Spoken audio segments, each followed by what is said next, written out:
Hello. This story has two titles. Some people call it The Magic Feather and others call it Baby Pie. I'm going to let you choose which one you want to remember it as. A long, long time ago in Ireland there was a boy called Jack. He lived on a farm with his mother and his father, and although they all worked hard from morning until night, it was a struggle for them to grow enough food for themselves and their animals. Things were made worse by the fact that Jack's family farm had the misfortune to be on the side of a mountain, at the top of which there was a castle that was home to not one, not two, but three wicked giants. Now the giants were brothers and they were very lazy. They kept no animals of their own and they grew nothing in their fields.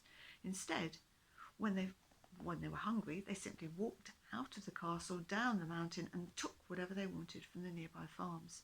Now, this would be bad enough in itself, except that from time to time the giants came down the mountains because they liked to eat the children of the families around the castle. They would pick a child and that child would never be seen again. So the whole of the townlands was a place of sorrow and fear, for no one could see any way that this would ever come to an end. Now, on this particular day, Jack was coming back to the farmhouse. He had turned the cows out into the lower meadow and now he was picking mushrooms on his way across the field. He had knelt down to pick up a stand of particularly large mushrooms when something caught his attention from the corner of his eye, and he saw two magpies land on the bound ditch a few yards away. Now, everyone knows that two magpies together is a sign of great good luck, and Jack smiled. But today, something very strange happened. For as Jack watched the magpies, he realised that he could understand every single word they were saying to each other just as easily as you can understand what I'm saying to you now. "Did you check the nest?" the first magpie said. I did, said the second. "And the tree? Did you look around the tree?" I did, chattered back the second. "Oh," said the first magpie, "then it is lost or stolen. Oh, husband, our magic feather is gone, and the wind could have blown it many, many miles further than this. We should go and seek it." "Yes, we should go, called back the second magpie, and the two magpies, in a flurry of black and white feathers, took off and headed off towards the farmhouse, still chattering away to each other. How strange, thought Jack, and he stood up. And that's when he noticed something stuck to his trouser leg. It was a feather. But it was like no feather Jack had ever seen before, for this feather was all the colours of the rainbow at once, and it glowed like a sunset. Well, he thought, and he tucked it inside his shirt. He set off back towards home, but suddenly the ground started to shake, and soon the sound of angry male voices could be heard, and then squeals from a baby and the crying of a woman. Jack headed towards the noise and found himself outside his neighbour's farmyard. He hid behind the wall and looked over.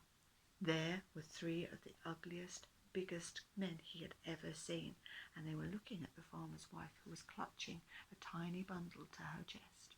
"Please," the farmer's wife was begging, "please take me, kill me instead, don't take the baby." The biggest giant leant down until his nose was very close to the woman's face, and he said, "Whisht your noise, woman. We are going to take you and the baby back to the castle. I have told you once already. We want baby pie for our supper." "Baby pie, baby pie," the other two mumbled in the background. "And baby pie is what we are going to have," continued the first giant. "You will make a pie out of this fine fat baby, otherwise we will come back every day for a week until we have eaten all of your children, one by one." And he scooped the woman up, tucked her under his arm, and set off back across the fields and up the mountainside towards the castle, his brothers following behind, mumbling, "Baby pie, baby pie." Jack, who was not normally a very brave boy, for some reason found himself following behind them. And as the giants strode into their castle, he hid behind some rocks. "What a fool you are, Jack," he said to himself when the giants were out of sight. What on earth do you think you will be able to do against 3 giants? And he was just about to creep away when the ground began to shake again and the giants came out of the castle in high spirits. They were laughing and jostling each other and pushing each other and generally fooling around. Right, said the first giant, I am off to the north, where I will cause misery and mayhem. Well, then I shall go to the west, said the second giant, and I shall cause sorrow and sadness. Well, said the third one, I shall go to the east, and I shall cause upset and despair. And so the 3 brothers, waving cheerily to each other, set off in 3 different directions. As soon as they were gone, Jack crossed over the drawbridge and into the castle. He had no trouble locating the farmer's wife, for the sound of her crying drew him to the kitchen, and there he found her tied by a chain to the table. I've come to save you, he said. But the poor woman couldn't stop crying. What can you do, she said. If I don't cook the baby into a pie, he will kill us. They will kill us both anyway. And if I refuse, they're only going to eat my other children one by one. Oh, what shall I do? Jack felt something tickle inside his shirt, and he reached inside, and as he did, his fingers touched the feather that he had picked up earlier that day. And the moment his fingers touched the feather, an idea leapt into his head. I know exactly what we're going to do, he said, and he told the woman his plan. At first, she was reluctant to go ahead with it, but realising she had absolutely nothing to lose, she finally agreed. She went out into the yard, where she found 3 scrawny chickens scratching about in the dust. These she killed, hiding all the feathers and bones at the bottom of the midden, and brought in, chopping them up small and putting them in a big stew pan.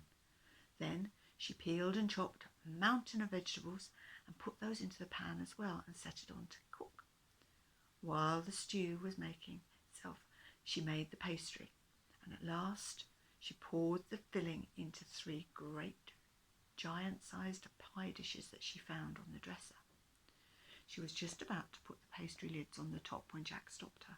He reached for the baby's hand, and with a very sharp knife he cut off 3 of the baby's fingernails, and he put 1 fingernail into each pie.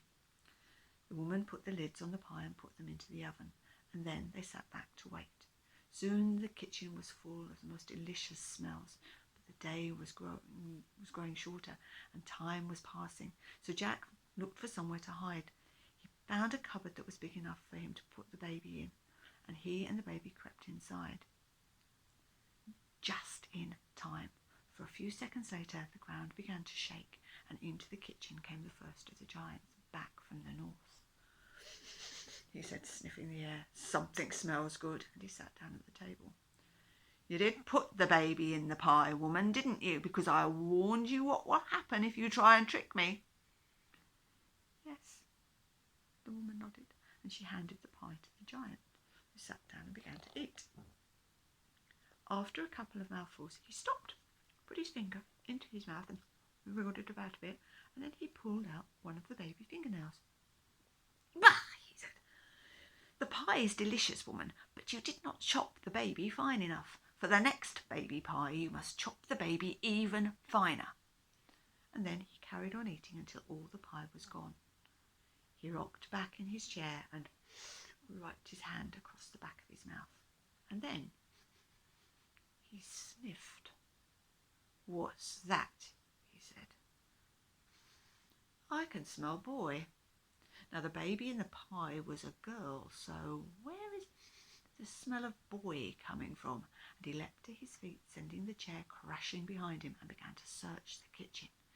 Well, in no time at all he had found the cupboard where Jack was hiding, and he pulled open the door. Luckily, Jack had hidden the baby in a large saucepan at the back, so he didn't see her, but he dragged Jack out into the kitchen and looked him in the eye. Oh, my goodness, what luck, said the giant. We shall have boy pie for supper tomorrow. I'm going to kill you now, boy, because your meat will taste sweeter in the morning that way. And he turned away, but as he did, Jack reached inside his shirt and pulled out the feather. The feather was now glowing all the colours of the rainbow, and Jack began to tickle the giant with it. He tickled him under the chin. What's that? What's going on? Said the giant, but he couldn't help himself. He started to laugh. He laughed and he laughed and he laughed and he laughed and he laughed and he laughed so much that in the end he died laughing and disappeared in a poof of rainbow-coloured smoke. Quickly Jack helped the farmer's wife to clear the table, and she set down new cutlery ready for the next giant, and Jack went back into the cupboard just in time, for the floor began to shake, and into the kitchen came the second giant, back from the west. Like his brother before him, he sniffed the air. "Something smells good," he said. "You did put the baby in the pie, though, didn't you, woman? You know what will happen if you try to trick us. Baby pie is what I want, and baby pie is what I shall have." "Yes, sir," said the woman. The giant sat down and was handed the second pie, which, like his brother before him, he began to eat. But just like his brother earlier, he too stopped halfway through and reached inside and pulled from his teeth a second fingernail. "What's this? The pie may be delicious, woman, but you have not chopped the baby anywhere near fine enough. Next time, chop it finer." But the giant carried on eating, and soon he too had finished the pie, and he sat back on the chair and reached into his pocket for his pipe. He was just lifting it towards his mouth when he sniffed the air. "What's that?" he said. "I can smell boy." Then he too looked at the woman and said, "The baby in the pie was a girl, so where is the smell of boy coming from?" And he also leapt to his feet and began to search the kitchen. Just like his brother before him, it took him no time at all to find the cupboard where Jack was hiding, and he pulled open the door and hauled poor Jack out into the kitchen again. "What luck!" he said. "We shall have roasted boy tomorrow for supper. Well, I shall kill you now, boy, because your flesh will taste even sweeter in the morning if I do."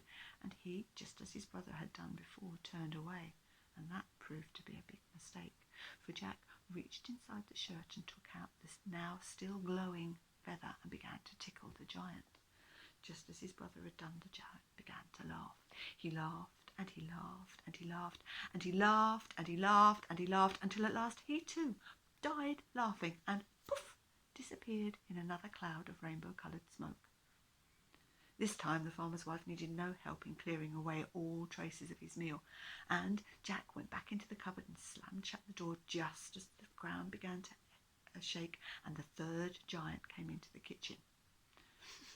He also sniffed the air and looked at the woman. "The pie smells delicious, but you did put the baby into the pie, didn't you? I warned you what would happen if you tricked us. Baby pie is what I want, and baby pie is what I'm going to have." The woman shook her head, and he sat down in the chair just as his brothers had done before him. She put the last of the pies in front of the giant, and he began to eat. But just like his brothers, halfway through he stopped and pulled the final fingernail from between his teeth. "Oh, woman," he said, "this pie may taste delicious, but you have not chopped the baby fine enough. For the next pie, I want you to chop it even finer." And he carried on eating until all the pie was gone. Then he reached round to the side of the dresser behind him, where there was a great big keg of beer, and pulling it up with one hand, he pulled the stopper out with his teeth and took a great big swig. He put the keg down and burped loudly. But then he sniffed the air. "What's this?" he said. "I can smell boy." Now the baby in the pie was a girl, so where is the smell of boy coming from? "Have you had a boy in this kitchen?" He looked at the woman. She shook her head and looked terrified. The giant, like his brothers before him, leapt to his feet and began to search the kitchen, and in no time at all he had come to the cupboard where Jack was hiding. He too pulled open the door and hauled poor Jack into the kitchen. "Well, look at this," he said. "Tomorrow we will have stewed boy for our supper. I shall kill you, boy, because you will taste sweeter in the morning if I do. and like his brothers before him, he made the mistake of turning away, and Jack pulled out the magic feather and began to tickle this giant as well.